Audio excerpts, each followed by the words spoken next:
sama Bang Mirza. Aja, Bang Mirza. Jarang-jarang orang nyebut nama asli gua. Selanjutnya gue panggil Bang Ja aja ya. Oh ke situ ya. Kebetulan gue jadi apa namanya? Jadi host tamu di Kamus Musik Kecil. Setelah kemarin gue sempat jadi apa namanya? Jadi pembicara juga. Oh sebelumnya lo narasumber ya? Iya. Narasumber. Gantian nih. Nah Oh, sekarang iya. gue jadi sumber nara ya. Dibalik. Bener juga sih. Sumber nara. Sama ini gue emang kemarin baru ketemu Bang Ja baru sekali tuh. Hari apa kemarin tuh? Minggu lalu ya? Udah ngobrol ya? Dan sebenarnya gue pengen ketemu lagi tuh cuma mau nerusin obrolan itu. Kebetulan ada difasilitasi. Sebenarnya kalau gue yang kayak gue bilang sama lo, gue awalnya udah tahu nama lo. Gara-gara Nah kalau gue juga Jin ya ngasih tahu karya ini bikinan lo. Udah nggak asing lagi di mata gue soalnya dia suka nongol di story-nya Jin. Gue bilang orang ngeri banget nih kayak ini. Udah sama-sama tahu tapi belum ketemunya nggak sengaja, iya kan? Oh lu kemarin habis yang itu ya, syuting yang buat Bang Wacil ya, apa? Yang lo jadi narasumber tuh ya? Terus gue kesini lagi jadi anak band ceritanya. Ya sekarang gue kejebak. Kita ngobrolin apa ya kemarin tuh? Banyak dari musik lah yang pasti, dari musik kerjaan gue tuh sampai Sekarang lagi sibuk apa bang? gue masih ngurusin, kan gue punya coworking space tuh yang gue bilang di Jaksa tuh. Tapi dari awal 2020 gue udah kerja ikut direkrut jadi perusahaannya tuh distribution digital. Gue ngurusin pendistribusian lah secara digital. Hari ini cuman gue jadinya sibuknya itu aja. Ya sambil ada juga sibukan lain itu sama sibuknya nongkrong sama Budi dagang-dagang tuh. Dagang apa itu? Dagang macam-macam, cabe lah, jahe merah, lemon, iya beneran. Jualan tanaman, ya kan, macam-macam. Online nih? Online juga. Jadi targetnya ini pengen punya toko, gue pengen punya toko kelontong. Tapi dagangan anak-anak, bukan dagang. Maksudnya kan gue nggak bisa produksi apapun. Terus ini apa itu namanya? Event terakhir yang gede yang terakhir lu garap apa itu? Kalau event terakhir gue garap event gue sendiri itu Represent Jakarta. Oh yang gue sempet lihat yang tentang grafis itu ya? Itu event terakhir, iya, sama Digel, sama Grafis Suruhara, event terakhir Represent Jakarta. Cuma yang kemarin ya beradaptasi karena pandemi, bantuin sama Opang, sama Serum, sama Grafis Suruhara, sama yang lain lah. Bikin itu pertama kali gue tahu apa? Kalau di hip hop kan taunya gue bikin acara cuman ada rapper, DJ. Sebelumnya gitu-gitu aja perform. Pameran gitu ya? Nggak pernah. Terus nongkrong sering di Good School, tahu anak-anak bikin apaan kayak. Terus Ale bilang sama gue, oh iya berarti yang kayak di hip hop tuh kalau gue poster hip hop, baju hip hop itu kan namanya grafis tuh. Ngobrol sama Digel, sama Budi, sama Bonit. Udah akhirnya bikin tuh. Bikin di acara coworking gua, terus si Sigit sama anak-anak Serum lah bantuin, Osan gitu bantuin. Ikut-ikutan kayak Good School bikin tuh 360 Nora juga gua kan nggak ngerti, gua kan bukan orang teknologi awalnya. Ya udah akhirnya bikin event terakhir tuh Represent Jakarta gua udahin, tapi terakhirnya eventnya adalah karya logo Represent Jakarta yang direspon sama Digel, Muklai gitu-gitulah. Terus udah sama semuanya. Udah pameran tuh akhirnya bentuknya visual gitu kan, terus digital. Dan nggak ada audionya sama sekali. Nah, awalnya sebenarnya Represent Jakarta tuh apa tuh? Basicnya waktu gue bikin Represent Jakarta 2016 tuh gue bikinnya ini bikin di toko cuci sepatu gue bikin, gue pengen bikin lah ada 4 kata, represent, propaganda gitu-gitu, terus tapi gue nggak tahu tujuan mau ngapain. Terus akhirnya satu hari ada konflik, ada rame lah di perhipopan. Dan akhirnya sahabat gue Gary Sakala bikin diss track tuh buat salah satu rapper muda. Terus akhirnya jadi ya rame lah semua. Terus akhirnya kenapa gue nggak bikin event ya gitu. Tapi yang yang mau dibilang muda sama tua ya kan sebenarnya nggak ada, lo ngomong di payung hip hop yang sama gitu. Ya udah akhirnya bikin, akhirnya jadi kelanjutan terus mungkin momennya pas aja gitu. Jadi sebenarnya kan terjadi ini karena kurang komunikasi menurut gua. Ya karena nggak pernah nongkrong bareng kali ya dan nggak kenal, dan akhirnya di era digital main komen di sosmed, kenapa nggak ketemu, pas ketemu beda suasananya. Bikin terus akhirnya waktu itu dibantuin gue bareng sama Jablay, sama Budi, sama Uwel, sama Bima, nggak Lindung tuh anak Gardu bantuin bikin karya pas di acara gitu. Terus akhirnya jadi udah berkembang aja tuh. Selama ini siapa yang manggung, ya udah jadi rutin. Tapi sebenarnya gue nggak pernah bikin timeline, jadi gitu aja. Tiba-tiba nggak berasa 4 tahun. Udah Itu yang keberapa itu? Yang kemarin tuh ke 11. Oh, 11? 11. Iya, selama 4 tahun 11 kali event. 11 kali event. Tapi gue nggak terhitung kalau ada di... Nggak 6 bulan sekali juga? Enggak, jadi... Maunya? Jadi ya, waktu itu kan harusnya pakai timeline. Cuman setiap tahun gue bikin program tanggal sekian, bulan sekian itu nggak kejadian juga. Karena tim gue tuh, gue kan bareng ada Joe, ada Carter, ada Reja, ada gue, ada Legop, ada Heru gitu. Jadi punya kesibukan masing-masing. Nah, gue juga sibuk emang basicnya event, ngurusin coworking, ngurusin cuci sepatu. Ya udah akhirnya jadi kita pas lagi bisa bikin yuk gitu. Jadi akhirnya timeline tuh nggak fix. Tiba-tiba bisa satu malam gue minggu depan bikin kali ya. Ya udah bikin gitu. Jadi nggak layaknya orang-orang bikin event yang terorganize dengan rapi lah. Sebenarnya kan gue IO gitu. Oh, berarti profesi lu sebenarnya tuh Basicnya gue orang event karena selesai gue nggak kelar sekolah, gue mulai ikut-ikut orang ngedekor, ibunya teman gue tuh sampai akhirnya rekrut freelance di satu perusahaan event organizer gede lah. Terus akhirnya udah mulai bikin sama adek gue bikin wedding organizer, terus akhirnya udah gue demen aja tuh, terus akhirnya baru mulai masuk ke radio jadi promosi. Terus tarik majalah, terus nggak betah juga gue yang formal gitu, nggak betah gue tur. Jadi gue lebih kayak enakan bikin event ya, lo bikin event, nyusun gitu, terus ya dapet duit, ya sekali kerja sebulan sekali, tapi ya udah cukup buat make a living gue sebulan. 14 tahun gitu ya, nggak usah kerja lagi, cukup ya. Enggak juga sih, kalau itu sih gue bikin eventnya 2 kali aja udah aman gue. Pengennya kayak gitu, masalahnya nggak ada yang begitu tuh. Nggak bisa. Sebulan aman lah ya. Pengennya tapi nggak bisa gitu. Jadi basicnya gue event. Sebenarnya kalau tanya basicnya event. Terus kedua emang gue dari gue kecil dulu gue emang suka aja gitu ngeliat. Dulu kan gue kecil nggak ngerti ya, oh ini hip hop, nggak tahu gue. Tapi pernah jadi penyanyi hip hop gitu sebelum? Nggak bisa gue. Gue suka rap, gue suka lagu hip hop apa gitu yang black music itu gue suka. Karena almarhum bokap tuh dengerin gue kayak siapa ya, yang paling terkenal itu mainstream tuh Lionel Richie gitu-gitu, terus Commodore, tuh grupnya Lionel Richie. Bokap tuh dengerin lagu-lagu gitu.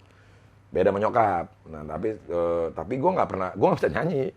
Jadi berapa semua sahabat gue setiap gue nyanyi, lo jangan nyanyi. Oh ya udah, sip. Emang apa? Gimana ceritanya kok bisa masuk ke dunia hip hop? Nggak sengaja juga sih. Jadi dulu awalnya gue mulai ikutan kenal sama teman-teman di pop di ini. Nasta, istrinya Batman tuh dulu pernah bikin acara tuh. Gue ikutan event itu di Taman Ria 2001 atau 2002, gue lupa tuh.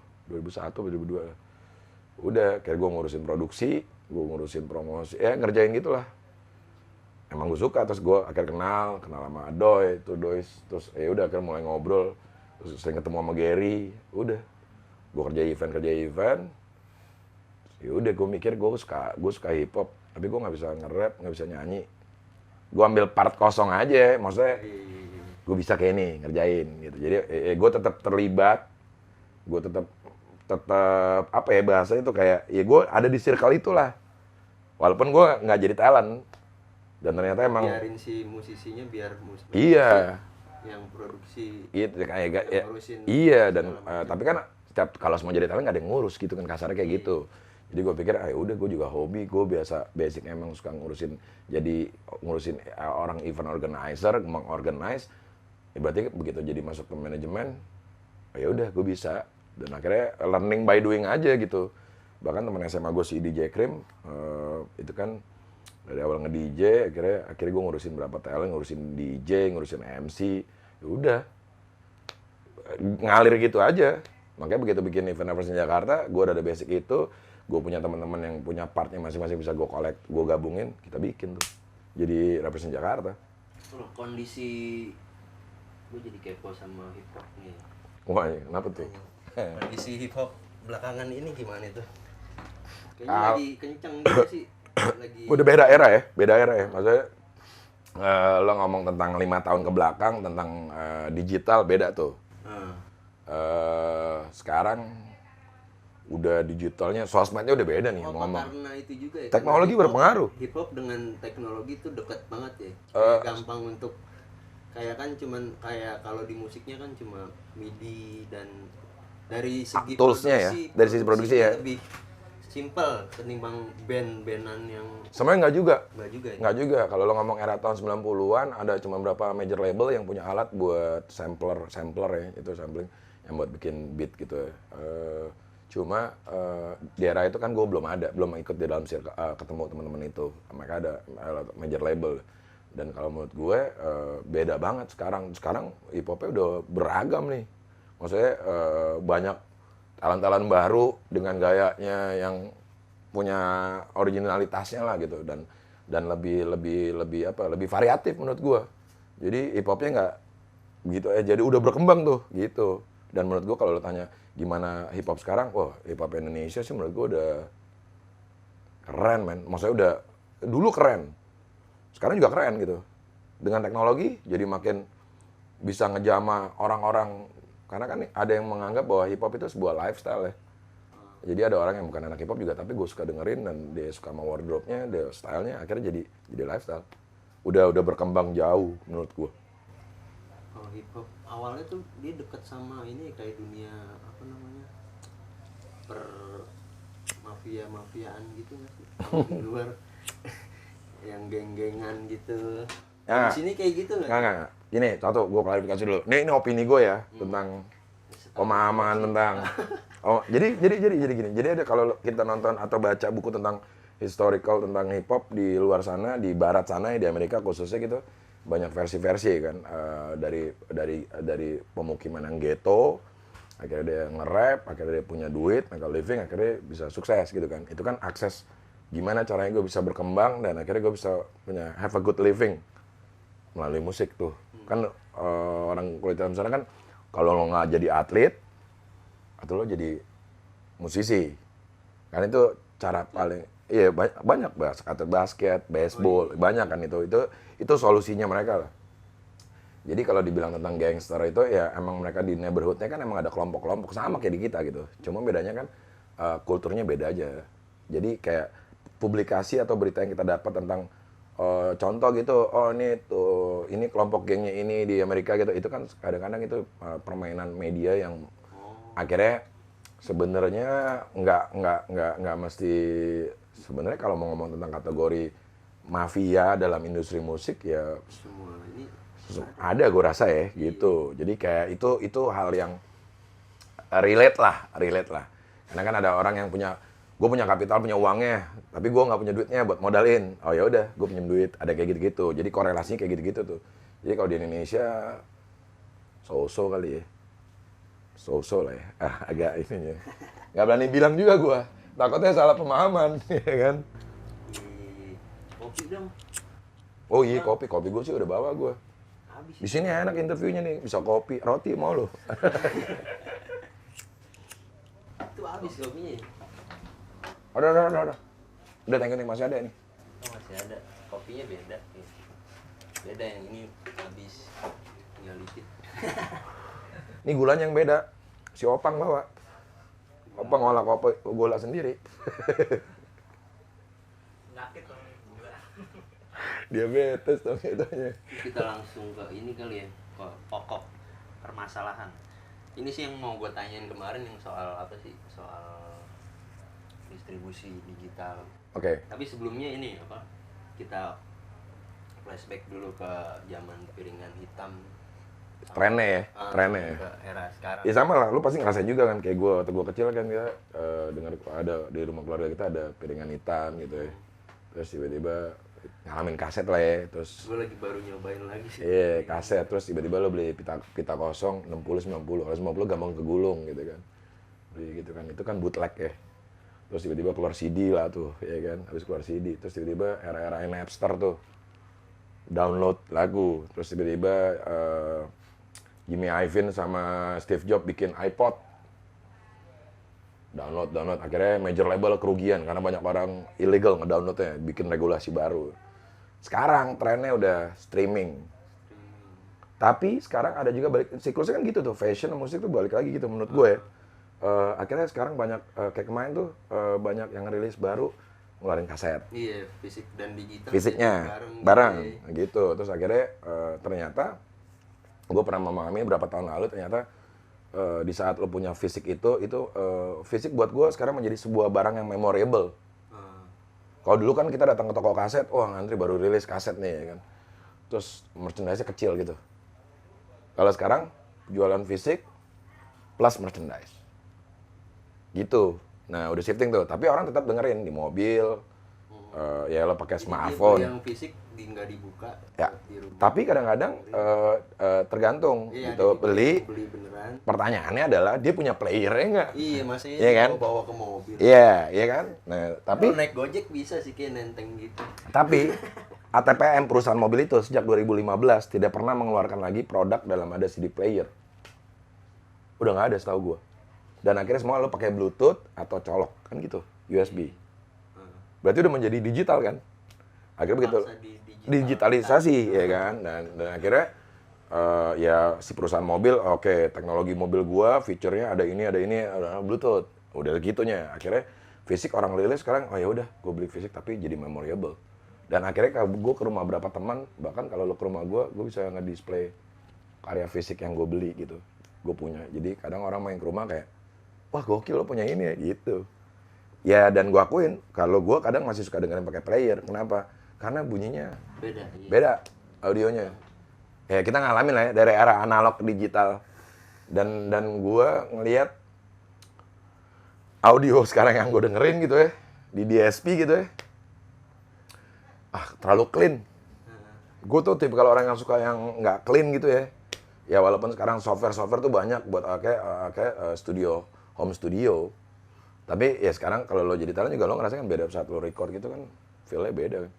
Emosi pada saat itu, dan gue bisa denger, anjing gokil nih emosinya lagu, audionya. Sama ini seinget gue sih, ya setahu gue ada memang itu. Kalau kita salah mastering ketika masuk digital itu berubah gitu, jadi kayak tadinya bener nih, pas udah digital. Sorry, kalau menurut gue kebalik nih. Jadi gini, ini ada kasus beberapa teman-teman yang bilang masteringnya kurang bagus nih. Balik lagi ke belakang, pada saat lo recording, lo mesti bener. Karena pada saat recordingnya bener, di masteringnya akan lebih gampang. Menurut gua. Bukan soal ini, kalau ini soal DB. Oh, DB-nya. Jadi kayak di situ nanti kalau Kualitas dulu suaranya. tahun 70-an itu band-band main kenceng-kencengan mastering. Ya. Nah, Mau bright, mau lebih bright. Jadi ketika udah kenceng DB-nya masuk ke digital, dia jadi flat. Karena jadi kalau di gelombangnya kelihatannya tuh di Ya, frekuensinya. jadi Ya. rata. Nah, makanya ada batasan berapa gue lupa. Ada, gue lupa tuh, gue nggak bawa laptop. Jadi, 14. ya, jadi WAV-nya itu lo harus minimum tuh berapa Jadi nanti Hz ketika tuh. masuk situ jadi Udah, jadi lo nggak mendem. Jadi Jadi kalau di kita tuh, kalau dulu DJ tuh pada saat lo dapat vinyl apa, lo harus kok gue lupa istilahnya. Jadi keluarannya sama semua. iya, Jadi nggak ada yang naik makanya turun. Ada band, misalkan band zaman dulu kita lihat di apa namanya digital itu ada remaster. Ya, remaster.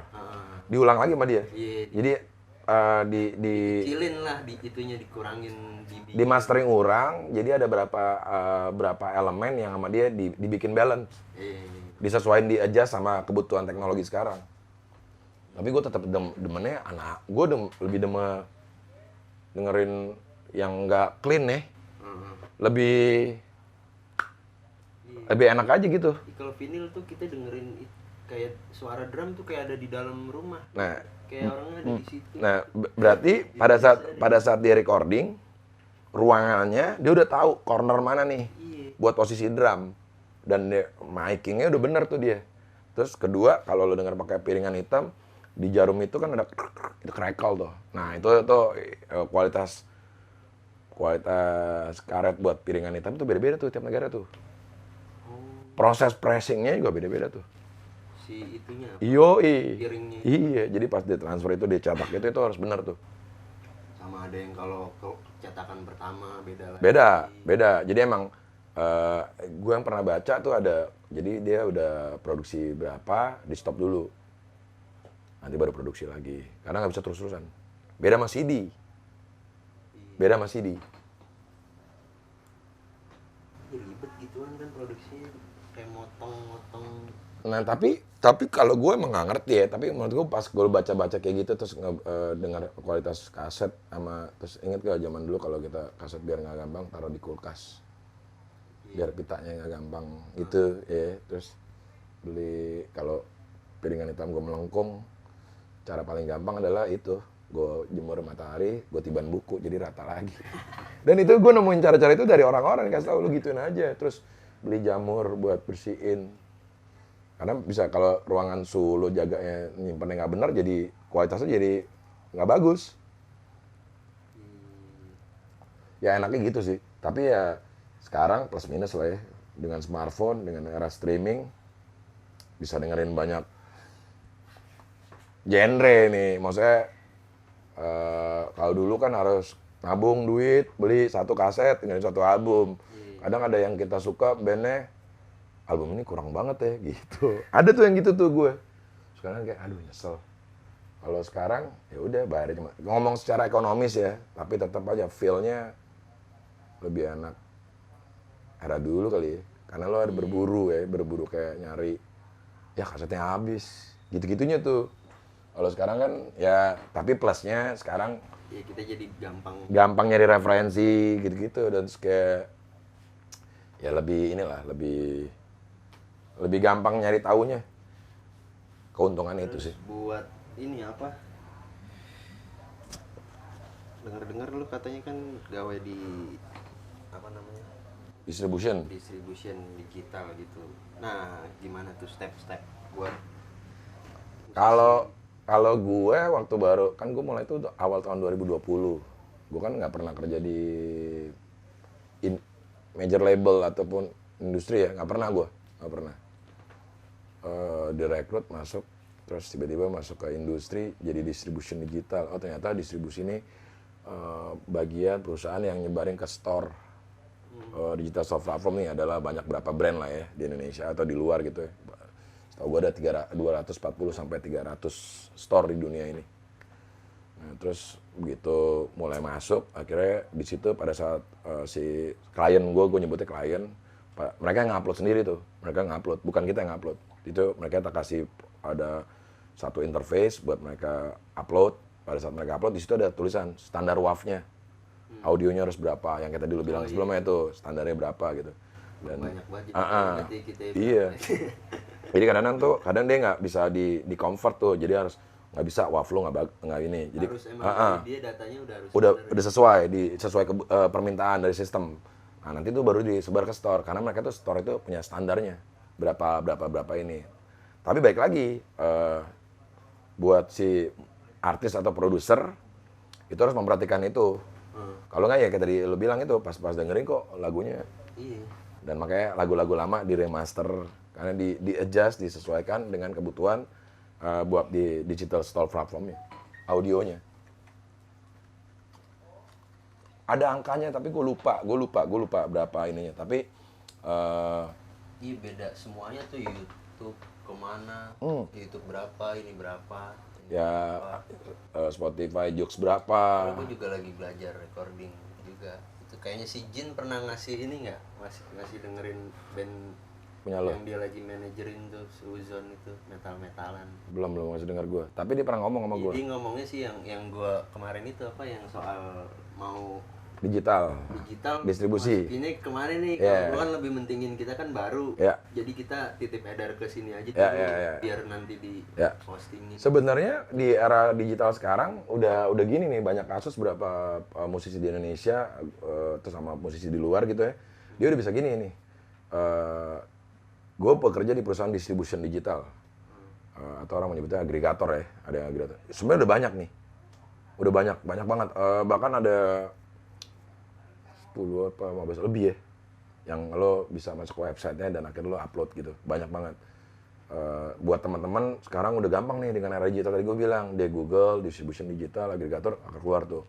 Jadi kayak tadi gue bilang, gue harus nitip di major label dulu siapa, biar dapat duit. Tapi baik lagi, di era digital sekarang si artis atau produser dengan punya sosmed, itu kan tools ya, tools buat berpromosi dan bermarketing gitu ya. Dia udah bisa melakukan itu semua sendiri. Jadi begitu masuk store, dengan masuk store, gue selalu bilang sama setiap, kayak waktu gue pernah bilang sama lo, begitu lo melakukan digitalisasi atau lagu lo secara digital, poin nomor 1 adalah lo memprotek karya lo sih secara digital. Karena ada beberapa kasus yang pernah gue iniin, dia keluarin fisik, terus tiba-tiba sama satu orang dari CD-nya itu didigitalisasi. Bukan si artis yang memasukkan itu. Tapi bisa di... Bisa. Dan kan si artis yang punya rights-nya, yang punya haknya. Dan dia memberikan keberatan, nge-email dan ngasih tahu. Apalagi kalau si artis sudah punya publisher. Tugasnya publisher tuh buat gedor. Kayak gitu, jadi kayak distribution, artis. Oh si ini pernah, si JJ itu. Ya, dulu ada di salah satu store. Iya. Iya. Dan akhirnya di take down. Dia posting. Di take down. Dan akhirnya emang nggak ada jadi. Kalau dia nggak mau masukin situ kenapa tuh? Kan sebenarnya gini, di saat semua orang digitalisasi, sebenarnya kan nggak ada kewajiban harus menjadi digitalisasi juga, sah-sah aja kan. Lo punya cara sendiri untuk mempromosikan atau menyebarkan karya lo kan. Iya sih. Ya, dan gue ngerti poinnya kenapa jadi. Bahkan sama kayak gue ngobrol sama Ameng itu tentang kenapa nggak streaming, Ameng mempelajari dan menurut gue ngerti karena mereka punya value di mana yang untuk mendengarkan karya JJ Lo harus datang.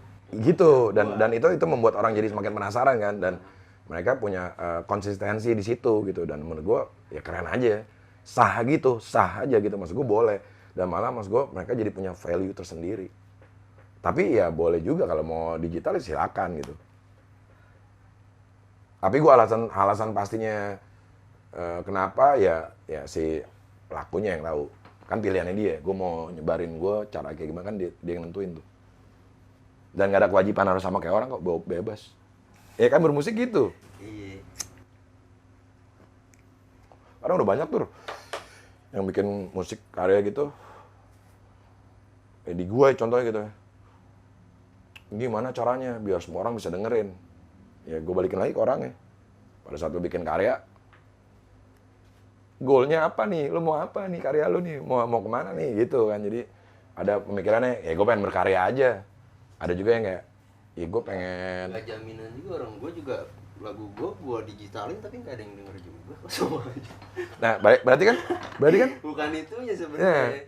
berarti kan balik lagi kasarnya kayak gimana caranya lo mempromosikan karya lo kan gitu ya dan yang gue paham dari dulu tuh ada berapa kawan gue sahabat gue ya gue berkarya aja as a musisi aja dan kadang-kadang ada kayak sahabat gue Gary gitu dia menyerahkan itu ke gue ya lo pikirin deh caranya gimana gitu ya, itu deh kayak gue bilang gue ngisi part kosong dan akhirnya kita promosiin ke sini ya gitu-gitu dan akhirnya ya udah gue bikin karya aja ya udah lo bikin karya gue ngerjain ininya gitu dan sebenarnya kalau balik lagi konteksnya tadi lo bilang berarti lo tinggal ketemu sama satu orang yang ya harus klik nih sama lo nih visi misinya sama dan akhirnya ya gue pengen orang bisa lebih banyak mendengarkan karya gue balik lagi kalau lo ngobrol sama gue akan nanya orang yang mana segmennya beda-beda nih market yang mana gitu kan sebenarnya gini kalau karya lo belum didengar kan mungkin menurut lo sekarang tapi nggak ada yang tahu kan 5 tahun ke depan tiba-tiba orang akan mendengarkan lo Iya sama mungkin buat kayak kita istilahnya mendaftarkan karya kita Ya. ke digital biar nanti nggak ada yang ngapa-ngapain lagi tuh. satu itu tapi kalaupun nantinya lo nggak mendigitalisasi karya lo nggak ada di digital platform nggak masalah tapi lo punya cara lain untuk mempromosikan Dan ketika ada yang upload kita juga punya hak untuk keberatan dan itu gampang ya. gampang. Klaim itu ya. Banyak. Lo tinggal klaim ke store-nya aja dengan keberatan karena ini kepemilikannya lo. Gitu. Jadi intinya sih sekarang kalau teman-teman gampang nih Tur, udah banyak bacaan-bacaan. Udah gampang lah ya di era Mbah Google. Lo kasih keyword. Gue aja nyobain di apa tuh? Platform juga cuman langsung gitu tapi Distribution. Kalau yang kita langsung kan cuman berapa hari gitu. Kalau Ya. ini dikurasinya berapa hari? 90 hari atau berapa hari? Validasinya kali maksudnya. Iya, validasinya. Tergantung nggak tahu gue Gratis distribution. dia. Dia Oh. cuman potongan 70-30 gitu. Nah, itu kayak gua. Kalau di kantor gua tuh kita bagi hasil. Cuma ini lamanya nunggu itu. Enggak sih, validasi tuh butuh cuma 3 hari. Jadi divalidasi audio lo, artwork lo gitu-gitu. Oh, itu kalau langsung kali ya. Lo lewat, jadi gini, lo lewat langsung ke distribution ke gua langsung atau lewat salah satu orang yang punya account di gua. Itu kan beda kan, mereka punya cara sendiri tuh. Jadi kayaknya sih dia bikin platform dia label kali jatuhnya cuman online gitu. Oh, dia bikin website ya? Jadi Banyak, baru dia banyak. ngoper lagi makanya. Banyak. Makanya Banyak kok klien gue ada yang gitu, dia punya website, kayak gini gimana caranya distribusi lewat dia. Dia jadi agregator. Tapi lewat jalur sistem kita, si Believe ini. Nah, kalau teman-teman yang lain tuh banyak kan taunya Tunkor. Tunkor tuh langsung bayar di depan kan, buat setahun, pakai kartu kredit gitu kan. Sebenarnya itu sistem company. Jadi kalau gue ngajarin klien gue tuh sebenarnya ada banyak gitu sebenarnya. Kita tuh sister company, cuman beda sistem payment-nya aja. tapi free tuh. Enggak, lo bayar di depan. Bayar di depan. Jadi ibaratnya analogi gini, gue orang distribusi dari satu Tunkor gini contoh. Lo bayar gue buat setahun, nah gue ke toko-toko tuh, naruh. Oh, dan Gitu. harus perpanjang. Kalau lo nggak perpanjang ya take down. Lo bayar lagi, ada notif, lo harus bayar. Kalau nggak ya nggak lanjut lagi. Dan itu bebas kita mau rilis setiap hari, setiap Bebas. menit, setiap jam. Tapi gitu, begitu lo upload, lo nggak bisa langsung kan butuh waktu validasi dulu dan ya, gitu ya. akhirnya dari distribution ke store. Ada proses itu tuh. Jadi nggak bisa langsung lo upload besok nggak bisa. Ada kelas-kelasnya nggak tuh ininya apa? Apanya nih kelas apa? Apa namanya tadi? Bayar Enggak, individu lo bayar sama per flat. tahun berapa tuh? Kalau Tunkor gue lupa harganya berapa. Kalau di gue soal sistemnya lagi bagi hasil. Oh, bagi Di akhir tahun dari pembagian 70-30. berarti free. Nggak yang tadi yang di awal itu apa tuh? Kalau Tunkor itu, Oh, Tunkor. Tunkor tuh lo bayar di depan buat distribusi selama setahun. Oh, yang Believe itu Kalau gua habis tahun ada berapa pendapatan lo bagi 70-30 sama gua. terus cuman harus daftar ulang Ya, aja. lo bukannya account, upload aja. Nanti udah berlangsung terus. Oh, gitu. Gitu. Jadi kan sebenarnya gini. Banyak lah perusahaan distribusi gitu. Tapi baik lagi, pesan gua sama teman-teman cuma satu. Kayak kita ke toko kayak ini aja mau kerja sama orang tur. Oh, Ya gue baca aja dulu. Terus gue compare lagi sama satu lagi. Lo cari plus minusnya, terus tiba-tiba nanti lo tentuin mana yang nyaman buat lo kan. Kan kayak gitu. Jadi udah di era teknologi sekarang ini udah banyak nih company-company yang menjadi distribution digital banyak. berarti label itu di bawah itu dong. Di bawah lu ya.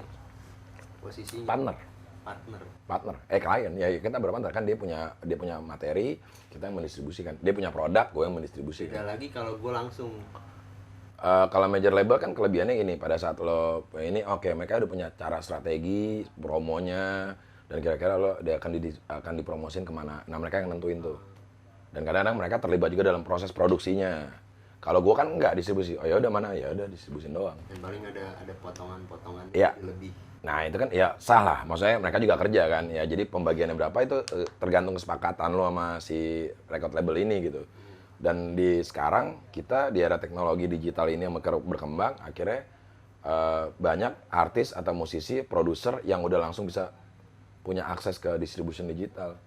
Jadi terkadang mereka awalnya sendiri, tiba-tiba mereka udah gede, akhirnya dia bikin record label buat bantuin teman-temannya. Akhirnya dia jadi punya record kan jenjangnya nih. Jadi yang gue pahamin ya jenjangnya dari lo jadi musisi dulu, akhirnya lo jadi produser, ngedirect produser orang. Tiba-tiba akhirnya udah deh gue bikin record label. Habis itu udah menaungi berapa banyak. Tapi kan balik lagi, dia punya akses buat kerja orang distribusi. Karena kan bagiannya partnya orang distribusi buat menyebarkan ini. Udah kayak gitu tuh. Kalau lu sendiri masih di yang Believe aja, belum bikin Gua Believe aja. Dari 2020 gua kerjaan Believe doang. Nggak, record. gue punya record label. Cuman waktu itu record label yang gue bikin tuh, gue cuma ngerilis punya sahabat gue si Gary Sakala sama si Ruli Onzo. Dua-duanya member Boys Got No Brain. Ada satu grup hip hop dari Cawang, Jakarta Timur. Cuma waktu gue bikin record label Golden Key Record ini, gue emang belum jaga jadi komersil membuat itu, karena waktu itu cuma mau memberitahu ke teman-teman di circle gue bahwa bikin record label tuh nggak kayak dulu loh. Begitu lo nggak punya jalur distribusi, nih gue bisa kerja sama Believe, nggak pakai modal. Gue nggak mesti harus bangun studio kok. Ya kayak tadi gue bilang, tantangan teknologi bisa home studio kan. Tiba-tiba ya kayak Gary atau yang lain udah ngasih bentuk WAV, mastering udah jadi. Jadi artinya gue cuman ya udah. Yang penting tahu aturan tadi DB. Iya, jadi gue tinggal gue minta requestnya segini ya, soundnya, audionya. Jadi pada saat gue bikin record label itu, terus berapa orang ya kayak, kenapa gue nggak dirilis sama lo? Gue bilang, ya gue nggak punya funding. Jadi kayak apa ya, kayak mikirnya gue kayak, harusnya gue bisa jadi kayak record label gede gitu ya. Cuman masalahnya emang, gue bikin hari itu cuman buat bisa ngasih tau ke teman-teman kalau lo nggak ngerti, baca, nanya gitu. Dan akhirnya oh ternyata di kepala gue cara punya record label tuh harus punya ini, enggak. Dan gue ngasih tau ke teman-teman, ini buktinya gue punya record label dan gue nggak punya badan usaha dan itu bisa diatur gitu. Dan maksudnya banyak hal yang bisa menuju ke akses ke sana gitu. Dan ternyata nggak serumit, sekompleks gambaran gue awal dulu. Kalau punya record label harus punya studio, punya karyawan, punya operator, terus punya duit gitu-gitu. Dan gue ngerasain sendiri bahwa oh ternyata di era digital bisa. Nggak ngerti gue nanya, yang ngerti. Sesimpel itu, ya kan. Ilmu kasakusuk, ya kan. Udah berapa jam nih gue ngobrol ya? Cepetan nih. Udah berapa menit, Mai? 30. Kurang ya? Gantian aja gue yang nanya. Ya gue yang nanya, jadi gue yang nanya. Ya kan? Ini apa namanya? Pak Wacil yang ada anak yang nggak jadi datang katanya ya, yang di program apa? Di kelas musik. Oh iya sih, ya. Awan. Harusnya Ya. ada malam ini, cuman karena Gimana tuh ceritanya? Kalau dia datang seru juga iya, ya. kalau Kayak dia gue nggak ada datang. artinya kalau dia datang. Enggak lah. Enggak, tapi itu contoh kasus ya. Menurut gue itu contoh kasus. Karena waktu gue di Jogja, gue ada Zoom meeting tuh.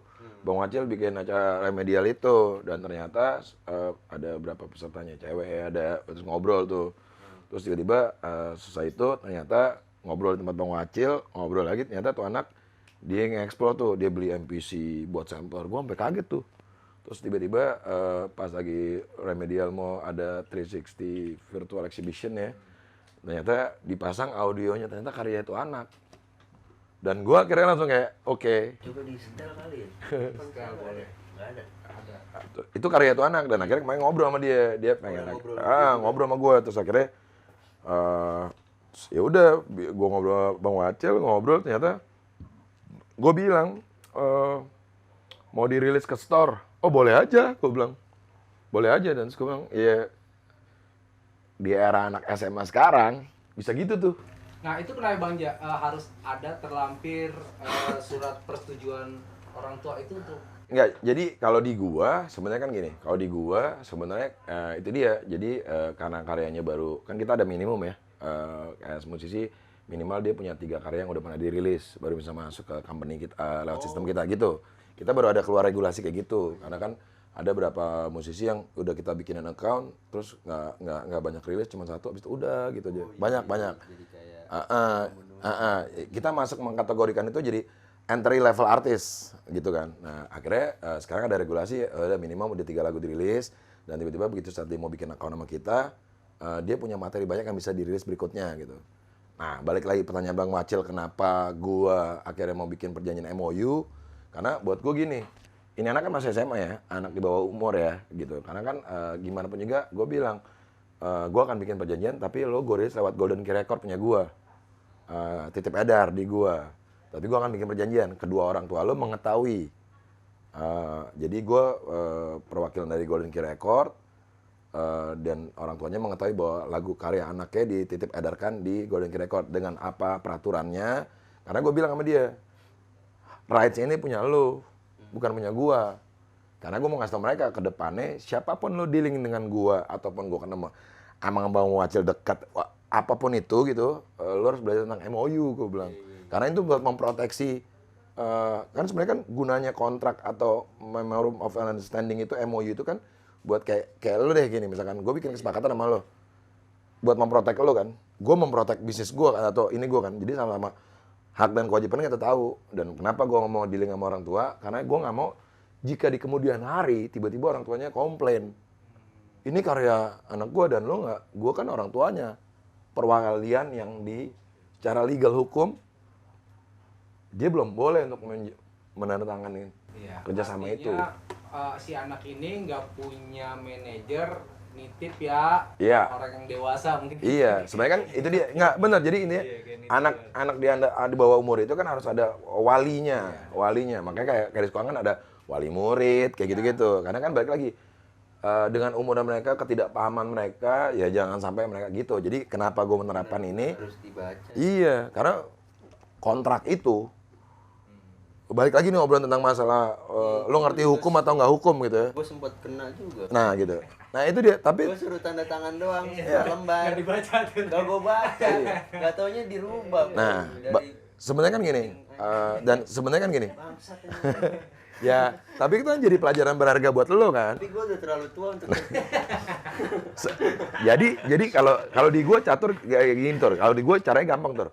Waktu gue nggak ngerti tentang kesepakatan gitu, even gue kerja sama perusahaan gue ini, waktu gue dikirim kontrak kerja, gue bilang sama bos gue waktu itu, gue bilang, minta waktu 3 hari ya, gue nanya sama orang legal gue, dan gue nelfon orang legal gue yang di coworking gue, bantuin gue boleh nggak, gue bilang, gue ada kerja sama nih, tapi gue bacain poin-poinnya. Akhirnya dibacain, oh ya berarti poinnya tuh begini, hak dan kewajiban lo seperti ini. Ini sebenarnya kontrak gituan boleh dibawa pulang. Boleh dong, Waktu itu gue nggak boleh. Gini, jadi gini. asli. Jadi kan gini, makanya ada dua rangkap kan. Kenapa ada dua rangkap kan? Iya. Ada yang tanda tangan lo di atas materai dan ada yang tanda tangan orang yang bekerja sama lo di atas materai kan. Lo pegang yang tanda tangan ini di atas materai. Gitu. Jadi kontrak itu harus punya. Jadi kalau misalkan tiba-tiba lo kontrak sama gua, kerja sama nih, kita bikin perjanjian. Terus tiba-tiba kontraknya nggak gua kasih ke lo. Lo mau ngomong mau itu mau ini, gua cuma jawab nggak ada di kontrak. Nah, rujukan lo apa? Karena lo nggak megang kan? Iya. Dan gue minta rekapan gue, minta apa kopian gue. Ya, itu boleh, itu hak lo. Berapa bulan setelah Iya. itu malah harusnya kan langsung gue terima. Iya, sebenarnya kan gini, gue bukan orang hukum juga ya gitu, gue bukan orang hukum, tapi gue kerja sama lo nih. Pokoknya kalau ini kerja sama, pokoknya kerjaan lo ini, kerjaan gue ini, kalau dapat duit segini, lo sekian, gue sekian. Itu deal-dealan dulu nih, secara lisan. Kita tulisin ke tulisan ya. Dah, even nggak ada materai, lo dan gue dalam keadaan sehat, itu di mata hukum kuat. Kesepakatan itu, gitu. Nah, gue tipikal orang yang kayak tadi gue bilang, waktu gue mau bikin Golden Key Record, gue nggak ngerti distribution, gue nanya, dapat nih jalur ini. Terus gue mau bikin ini, gue nanya, bikin MOU gimana? Gue nanya sama temen gue. Jadi intinya, begitu gue nggak ngerti, gue nggak sekolah nih, gue nggak ngerti hukumnya. Tapi gue punya banyak temen gue nih. Temen nongkrong apa, dan gue akan men ajarin gue dong, gue nggak ngerti ini maksudnya apa ya, dan gue dijelasin. Begitu satu orang udah jelasin sama gue nyari lagi temen gue yang bisa nih, gue nyari second opinion, kayak lo ke dokter aja, lo diagnosa, divonis lo sakit ini, lo pasti akan nanya lagi ke dokter satu lagi kan, second opinion. Nah, gue orangnya modal kayak gitu, gue nanya lagi sampai 3, jawaban dari 3 orang ini sama, berarti oh iya nih, gue ngerti gitu. Gue selalu gitu tuh, jadi gue kayak tujuannya kesepakatan perjanjian itu adalah buat memprotek gue ke depan di kemudian hari. Jadi ya kayak tadi kasus lo itu lo bilang nggak apa-apa, kan kayak gue bilang pembelajaran. Nextnya akhirnya lo akan bertemu orang dan lo tahu gimana ngejaga karya lo, hak lo. Ya mau ngomong musik, gue beli sofa ini aja, gue beli gitar ini nih sama lo. Tur, tapi gue bayar bulan ketiga ya. Lo kan takut gue kabur nggak komit nih, nggak bayar. Ya lo janji dulu deh. Naiknya aja dulu deh. Iya, boleh aja. Tergantung kesepakatan nih gitu. Naiknya dibawa cabut juga. Nah, iya kan? Gitu. Jadi akhirnya bikin perjanjian deh, biar komit. Walaupun kita udah temenan bertahun-tahun. Yang gue pahamin ya, kenapa gue segitu selalu gila sama perjanjian. Karena dulu kalau gue ngurusin teman-teman gue mana kontraknya. Dan gue kayak gini ya, dan makanya teman-teman gue kayak Gary gitu, Ruli. Lo ngomong tuh manajer gue ketawa-tawa aja, nggak mau gue. Oh iya kita bakal dapat exposure dari media ini. Gue nggak ada urusan sama media. Intinya, lo IO, hire band grup gue. Nah ini yang gue minta. Dan dulu banyak banget tuh dan banyak sorry to say kalau ada yang dengar gitu ada pelaku di IO gitu atau promotor yang budget tuh sekian ya, tapi tiba pas gitu dapat invoice, loh kok budget gue gede? Ternyata ada titip harga. Terus gue kayak oke. Dan hari itu gue memutuskan oke, begonya gue. Ternyata value grup gue di sini nih. Gue masih harga segini berarti oke. Ya udah. Gue nggak akan marah, itu hal biasa terjadi.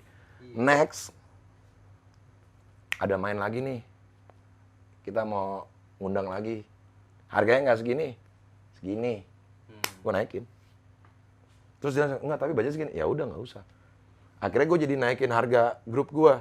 Karena gue tahu dari hal itu, kasus itu. Akhirnya gue, oh ya udah, gue jadi belajar. Oh berarti gue menilai value band grup gue segini. Ternyata orang di luar sana bisa segini nilainya. Tapi di dunia gituan sih emang kayak gitu udah Wajar. Tapi itu dia, maksud gue jadi kayak apa ya itu dia balik lagi ke individunya, ke manajemennya, ngelihat situasi itu. Dan waktu itu ada talent gue bilang kayak ngapain kita jadi gini-gini, gue bilang. Gue awalnya nggak tahu, tapi ternyata angkanya segini. Ya udah, toh dia komit bayar yang kita minta, gue bilang. Ya udah, sah. Tapi besok begitu dia mengundang lagi, di sini kita pasang harga. Dan akhirnya kita milah kalau acara yang donasi ataupun yang notabene adalah yang nggak ada uangnya. Jadi kita ngerti. Tapi ada value lebih gede lagi kita main di sini, nggak dapat bayaran, tapi promosi dan marketingnya itu lebih dari duit gitu mas gue. Iya, gue juga waktu itu tuh agak melunak sih. Gue sebenarnya tahu kalau gue terlalu keras nih, pasti gue nggak jadi dipakai. Gue pura-pura oh iya. Berkompromi sih yang pasti kita berkompromi. Karena gue tahu setelah itu bakal dapat apa kan, nggak cuma materi. Akhirnya kita bisa menilai dari sudut pandang itu bahwa oh kayaknya in the future di masa depan nanti ini jadi itu balik lagi gue bilang kayak tadi gue bilang kita dapat pelajarannya. Gue udah tahu dealing sama orang-orang kayak gini karena di luar sana bakal banyak. Wow iya itu menurut gue pembelajaran yang paling yang ada di sekolahan menurut gue. Dan akhirnya oh gini cara main lo. Oh ya udah cukup tahu gue. Begitu besok berurusan dengan orang lain gue udah tahu. Gue memprotek tim gue. Harus kayak gini aturannya, kalau enggak gue nggak mau. Nah ini salah satu musik ini tuh. Ini yang karyanya si Kalau siapa? ada kelas gitu, tau gitu gue ikut. Oh iya. Jadi nanti. muridnya. Nah yang berikutnya kayak kelas kungfu nih. Kalau lo mau ikut boleh tur. Kungfu digital. Nah di era sekarang mereka tuh influencer banyak banget. Dan gue dengerin pas mereka bikin gue kayak oke lah. Anak sekarang nih gitu. Ada ya Mas? Nah ya orang punya cara sendiri untuk belajar lah ya. Cara penggunaan teknologi dan apa dia udah banyak lah, lo buka YouTube tutorial apa aja banyak. Beda. Kalau dulu kan kita merhatiin. Kalau di sini WAV ya Mas? Gak apa-apa, lebih bagus juga kok WAV ya. Kan nggak bisa di-setel di Oh di handphone? handphone. Bisa kok. Bisa emang nggak Harusnya bisa di WAV, nggak masalah kok. Kan di webnya aja dulu, yang web pamerannya. Iya. Nah ini bisa.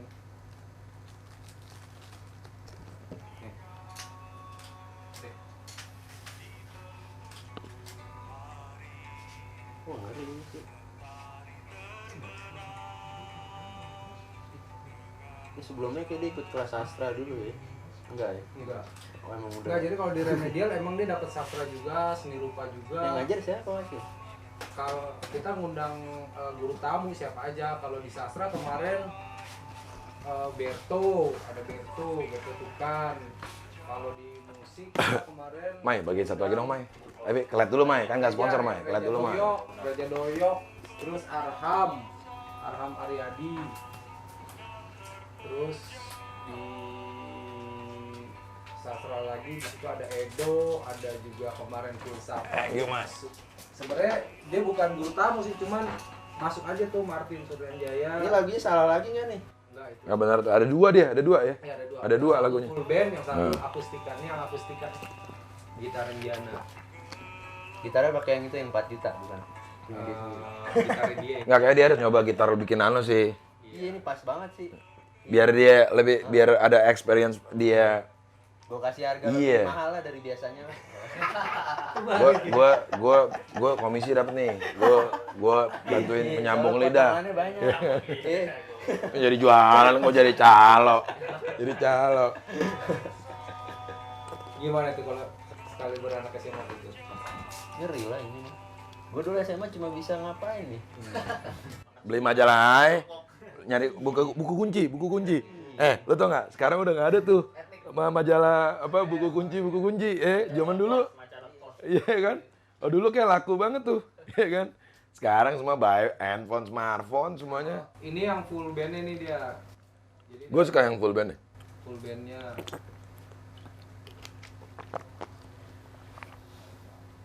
Ada full bandnya juga. Spectrum Love. Spektrum lo.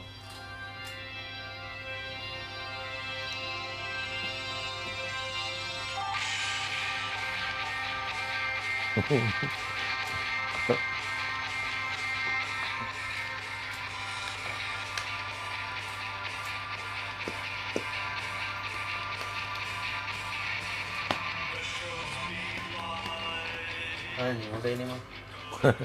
Kita aja jadi banyak-banyak. Ngeri boy. Gue jadi pengen Potensi ya? musik. Potensi kan? Nah, lo kebayangkan kalau eksperimen nextnya tuh mereka pakai salah satu produk gitar lo. Mereka bisa ya gue nggak tahu sih. Karena salah satu siapa Matthew namanya satu lagi. Si Matthew itu beli MPC. Gue sampai nanya kontrol gitu, lu tahu iya baru beli. Gue sampai bilang mau ngacil. Ada duitnya anak ya? Iya, maksud gue itu kayak Didukung kali ya. ya secara finansial dukung lah, tapi maksud gue maksudnya poinnya adalah Oh lu bisa tahu barang ini gitu. iya, dan maksudnya berarti kan lo nyari referensinya gitu kan, dan gue kayak oke, terus era zaman dulu tuh sampling gitu, itu jadi kayak apa ya, poin lo berarti informasi sekarang udah nggak kayak dulu ya gitu, padahal itu kan itu di studio tuh kayak orang tertentu doang kayak oh teknologi ini gitu, sekarang udah enggak, udah buka aja deh, lo mau nyari informasi apa, tutorial apa, ada semua. Terus gue bilang sama kedua anak ini, gue bilang, tapi ya bagus gitu kalau lo masih mau diskusi, ngobrol, gitu. Nah coba lo bayangin tuh kalau pakai gitar lo, Beuh, Bagaimana tuh? mantap. harga ini. Bisa pakai Tokped kan ya? Berapa kali bayar? Nah maksud gue Bang Jo, maksud gue bisa mungkin ya dari catur sebagai pelaku gitu, maksudnya bukan nggak pemula amat, taruhlah dia seorang pelajar yang memang menyukai musik, pengen menggeluti musik gitu ya. Kalau dari segi seorang player gitu ya, apa sih misalnya yang dia harus butuhkan, harus bagaimana melakukan kegiatan rutinnya misalkan gitu. Mungkin kalau dari Bang Ja mungkin bagaimana sih melihat perkembangan teknologi ini bisa dimanfaatkan gitu Bang Ja, gitu mungkin bisa berbagi. Kalau gue sebagai dari kacamata musisi sih, pemusik yang main musik aja. Heeh. Cuman ya itu kalau zaman sekarang takutnya kita asal upload nanti tiba-tiba ada yang ngambil. Klaim, ya ada yang manfaat ya. Kita nggak tahu, kita nggak perhatiin itu, tiba-tiba lagu itu meledak. Booming, ya. Nggak, tapi benar Catur bilang ya, dia nggak apa-apa bermusik aja dulu. Karena mas dia bermusik Jangan dulu, terlalu pusing sama iya, yang lain karena dulu. apa ya, harus kepuasan ekspresinya itu jiwanya yang paling, itu nomor satu menurut gua. Karena kan nanti itu ya berikutnya lah, pada nantinya akhirnya bisa menjadi komoditi atau yang dijual, bisa menghasilkan dalam bentuk arti materi, ya itu kan nantinya gitu. Ya berarti menurut catur jangan terburu-buru juga Ya. dinaikkan gitu itu deh, maksudnya jangan terburu-buru juga di Proses kali ya, proses ya, biarin dia ngejalanin proses. gitunya. Kan nggak ketemu orang yang salah untuk memasarkan Iya ya, karya. mewadahi gitu ya. Udah bener sih kesini sih. Bisa. Nggak ada salah-salahnya. Udah pas. Kalau yang dibutuhkan Bangja untuk lolos kurasi kan ya, apa ya? Untuk Sebenarnya sih nggak di distribution tuh nggak ada kurasi. Jadi tinggal yang distribusin aja. Kecuali kalau Tadi aja yang iya, tadi 3 kualitas suara enggak yang harus kalau di yang belief itu harus 3 itu. ya minimum ada 3. Tapi kan Tapi itu beda- beda-beda. beda-beda. Kalau kan dia bisa lewat record label atau yang orang yang punya account di Believe gitu. Tapi menurut gue ya dia biarin aja gitu. Biar proses aja, nikmatin prosesnya. Dan kurasi itu terjadi pada saat ya, store yang punya playlist. Itu store melakukan kurasi. Kalau dari posisi gue nggak melakukan kurasi. Ya gue orang punya, ya distribusiin gitu aja. paling enggak Paling misahin genre doang ya kalau di Kategorinya apa nih? Tapi genre sekarang kan udah banyak ya. Akhirnya lo bingung masukin kategori genre apa. Iya. semuanya jadi dimasukin. ya berarti syaratnya yang kedua yang itu tadi aja ya, bahwa orang tua memindahkan walinya. Iya, karena balik lagi kenapa gue concern hal itu karena mereka anak yang belum layak untuk menandatangani apapun. Oh iya. Karena mereka anak di bawah umur, secara di mata hukum kan ya nanti takutnya gue kan memprotek diri gue dari perwakilan gue si Golden Key Record ini gitu. Kayaknya udah lumayan panjang ngobrolannya. Bangja juga harus cabut, sibuk banget. Padet. Padet. Wah, gak sombong. Kemana-mana tadi gua Sombong. dari sini ke sini, Jadi tur. Sekarang mau kesini. Iya, jadi tour guide temen gue. Sampai jumpa di apa namanya Kamus Musik Kecil berikutnya. Kali ini yang nutup obrolan kali ini Pak Wacil. Pak Wacil tutup Pak Wacil. Siap. Ya, tadi obrolan seputar ini ya, pemanfaatan platform digital sebagai salah satu wadah musik gitu ya. Bagi teman-teman pelajar bahwa lingkungan, baik itu lingkungan sosial dan keluarga ini menjadi bagian penting bagi proses pembelajaran gitu ya. Bagaimana lingkungan keluarga ini juga menyetujui apa yang terjadi, kesepakatan bersama di lingkungan sosial gitu, sama-sama menjadi ekosistem bagi pembelajaran, sebuah pembelajaran gitu ya. Jadi ekosistem baik itu lingkungan keluarga dan lingkungan sosial itu sama-sama membangun sebuah proses pembelajaran sehingga bakat-bakat dari teman-teman pelajar ini bisa terwadahi dengan baik. Begitu. Selamat berekspresi, selamat berkarya. Kita akan berjumpa lagi di Kamus Kecil Musik. Musik Kecil. kecil. Kamus Musik Kecil. Thank you Bang Jai. Sama-sama tuh, thank you. Thank Thank you Bang Ojo. Thank you, Ted.